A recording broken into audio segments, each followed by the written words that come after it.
Hey everybody, welcome to our home. I'm Andrew Lofton. And I'm Danielle Lofton, and we're so glad that you're here.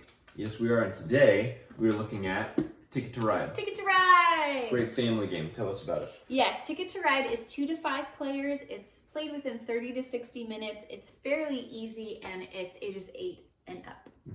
In this game, you are rail companies. You're building your train connections all over the United States. Different destinations like Denver to Kansas City, for example. You're going to do that by drawing cards to connect those cities together.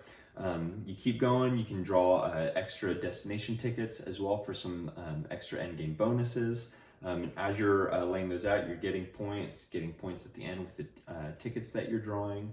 You keep going back and forth or in turn order until somebody gets down to just 2 cars left. When that happens, everybody gets one last turn, and then there's the end of the game.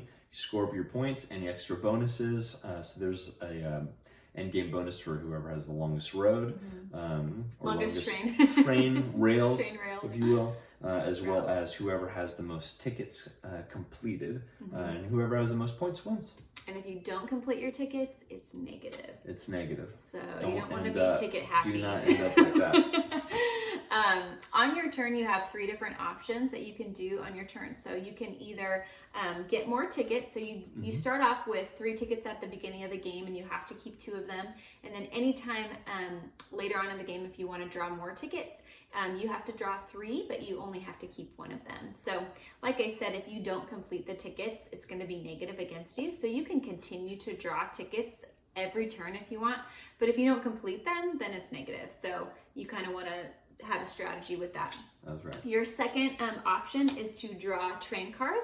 So there's a pool up here of different colored train cars, and with each destination, let's say between Las Vegas and Salt Lake City, it's the color orange, and there's 3 different orange spots here. So that means that we need 3 different orange cars like this one in order to complete that spot. You can't just put 1 car down at a time. You have to have a completed spot. So on your turn, you can draw cards from either the top of the deck or from the pool here and draw them into your hand, and you can have like 100 cards if you want. And then there's also wild cards in there if you needed something if you didn't have enough of one color.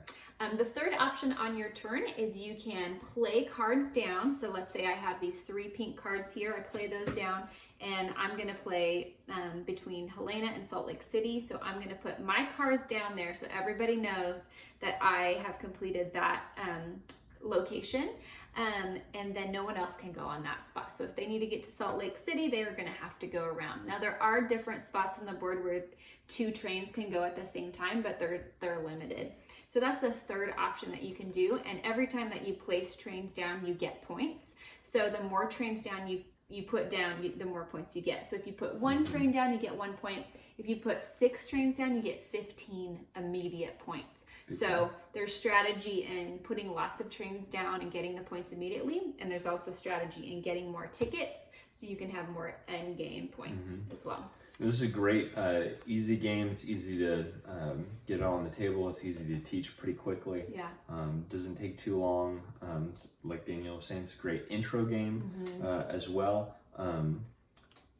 Easy, semi-lighthearted, a lot of fun to play. Lots of fun, great family game, absolutely. And since you can have up to 5 players, that's a good amount of players to use. Yeah. Also, like 8 and up, I think this is a great educational game too. I would say that this would be helpful in learning the cities in your country, and they also have different versions of Ticket to Ride that are like different countries. So you can get the Europe version, or they have even a kids Ticket to Ride as well. So I think it's a great educational game as well. Did you say educational? Educational. Don't take our word for it. What would you say that was maybe lacking in the game that we like to spruce up a bit? That makes the game more fun for us? So one, it can tend to lag just a little bit with how many cards they allow you to draw in the regular rules. So we house rule it where you can draw an extra card, and that just keeps the pace going. The other thing I would say too, as far as expansions go, the regular cards that come in the game are this big.